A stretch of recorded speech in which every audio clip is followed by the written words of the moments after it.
Hi guys! Another day, another convert na naman tayo. So guys, eto nga pala yung mga available na kino-convert natin into cash po.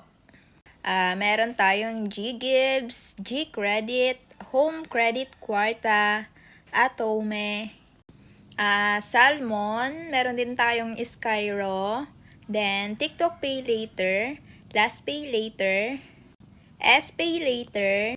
Meron din po tayong More Time, Ilista, Maya Black Card, Revi Credit. Meron din tayong credit card guys. Any credit card po ay pwede nating i-convert.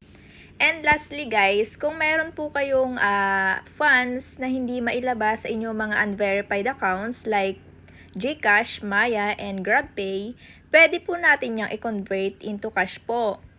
Also guys, yung non-transferable balance nyo sa inyong GrabPay, pwede rin po yan i-convert. Okay po? Kaya kung meron po kayo dyan sa mga binanggit ko, mag-PM lamang po kayo sa aking Blue app. Ito po. Yun lamang po. Bye-bye!